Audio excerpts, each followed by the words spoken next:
going on, Jerome's? So this is potentially one of the best running back classes in recent NFL history. There's going to be several bell cow starters and a bunch of high-end contributors in the backfields around the National Football League for years to come. It's really good. Now, there's one running back that we haven't talked about. We talked about the main players for the Vikings, like Caleb Johnson, Hampton, Henderson, R.J. Harvey, Sampson, Judkins, etc. But there's one running back in this class that we haven't really talked about, and that is Ashton Jeanty. The pride of Boise State, Heisman Trophy runner-up. Probably should have won. But he is potentially a generational running back. Now, I mean, the term generational gets tossed about a lot, but Jeanty is that. Honestly, I think that he's a better running back prospect coming in than Bijan Robinson. I think that he's on par with Saquon Barkley when he was the number 2 overall pick back in the day. And you saw what Saquon Barkley did with the Eagles.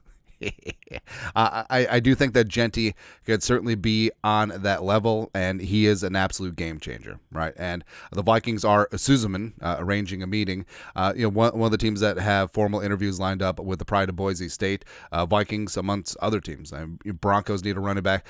It'd be hilarious if the Giants just took Jeanty, just like we messed up with Saquon.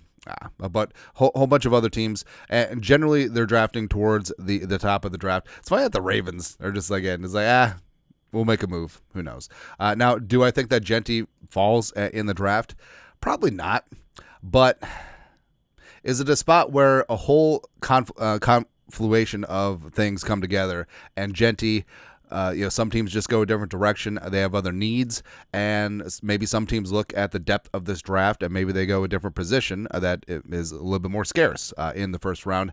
And if he drops just a little bit, I don't think that he gets to 24, but just imagine. Imagine this offense with Ashton Jeanty. Honestly, if Kwesi pulls this off, give him a lifetime extension. Right. And like I said, I don't think that he falls to 24 straight up. I think that running back needy teams like the Broncos at 20, the Bengals at 17, as well as the Steelers at 21 would vacuum Chargers at 22. Hell, the Packers at 23 might just take him just to spite the Vikings, even though they have Josh Jacobs. But I think that our line of demarcation right now is if Jeanty gets past the Bears at 10.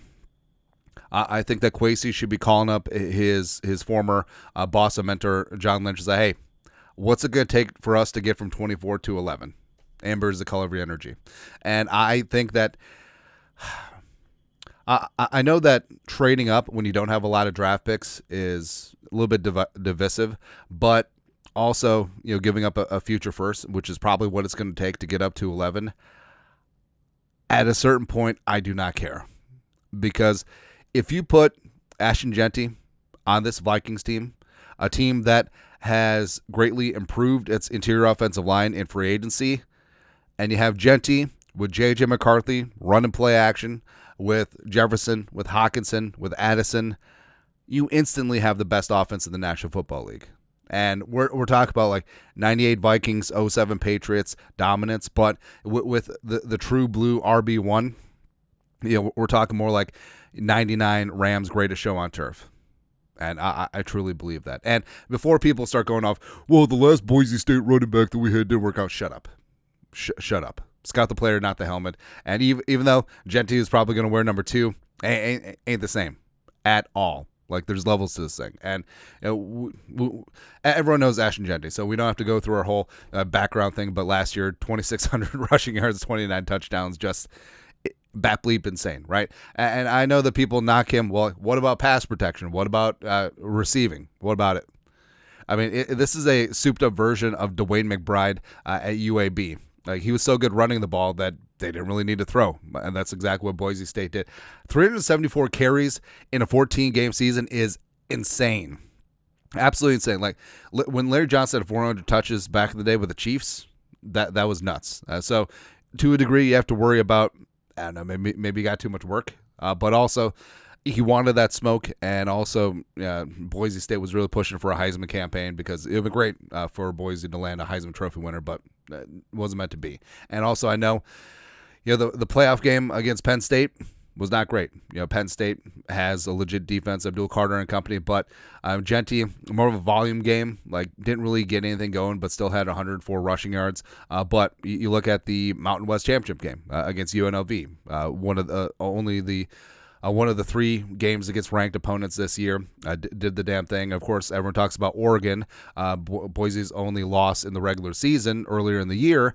I mean, Jeanty put on a show, $192 and 3 touchdowns, but as we saw in the playoff against the Ohio State, I mean, outside of Harmon and Birch and Jamari Caldwell, the Oregon defense, maybe not so much. But I know people are going to knock Jeanty because of caliber of competition, but also it's not like he has the the Alabama offensive line out there at Boise State either. So it's something to factor in. And scouting report, Lance Erling, NFL.com, NFL comp, LT. And this is pretty significant because Zuerlein, I really respect Zuerlein's analysis, and he doesn't sugarcoat things, and also he isn't hyperbolic. So if he's saying that Jeanty's LaDainian Tomlinson, he's going to be LaDainian Tomlinson.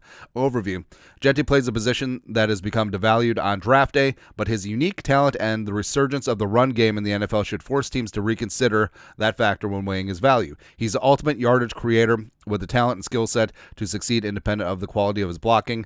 Hey, tailor-made for Minnesota. Jeanty's speed forces linebackers to flow hard outside, creating cutback lanes and chuck runs, while his vision, balance, and elusiveness get it done along the interior. The threat of what he can do on the ground should create ideal play-action opportunities for this team. Woo! Perfect for the Kevin O'Connell offense and J.J. McCarthy, allowing his next play caller to say, unburden a young quarterback or any other passer being asked to shoulder too much of the offense. I feel like Lance is just like Taylor making this. He's compact and muscular, but that could be some other concerns surrounding his massive workload in 2024. The top flight running back is capable of becoming the face of an offense in a league where the pendulum might be swinging back to the run game. Jeanty has future all-pro talent, and honestly, like some of Jeanty's big-time runs, like he's perfectly suited for zone, inside and outside zone, but a lot of his big-time runs weren't really schemed up that way. It was basically finding a cutback lane and taking on a defender, using his contact balance, breaking a tackle, and then just going. Like he's not testing at the combine. He'll run as pro day, but he's not going to have eye-popping like track speed numbers. But the thing about it is like he's just fast enough. Like he's 0.01 second faster than every defender. It's sort of like how Mahomes runs, which is kind of annoying. But his contact balance is everything, and this is not a fluke. Like Ashton Jeanty is absolutely the truth. I think that instantly he'll become a top 5 running back and probably won't be 5 in this league. And I think that he, despite the heavy workload, I think that he does have a bright future ahead of him. And I honestly think that just adding Jeanty to this freaking offense, I mean, it would just be ridiculous, like redonkulous times for the Vikings. And I know the Vikings don't have a lot of draft picks. I know the Vikings have needs. They can check the box on a lot of those needs of free agency. And I know it sucks giving up future draft picks, especially first rounders. I do not care.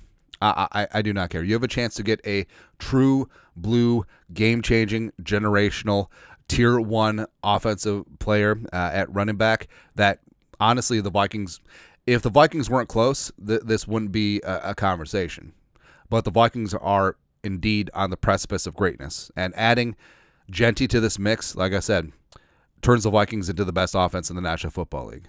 And going from 24 to, say, 11, if he gets outside the top 10, I don't think the Vikings would have the ammunition or the motivation to get inside the top 10. But let's get nuts. Let's go crazy. Let's get nuts. Although, would the Niners want to help out a NFC competitor rival like that? Who knows, man? Or hey, Raiders at 6.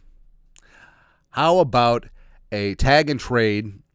We'll tag and trade you Sam Darnold, 24, and a future first rounder for 6. What do you say? Oh, what do you say? And we'll just leap the line for everyone because I don't see Jeanty going top 5. But let's just do it. Let's just freaking do it. Jeanty, it's good in purple, man. It really looks good in purple. But your thoughts are thoughts. Vikings meeting with Ashton Jeanty.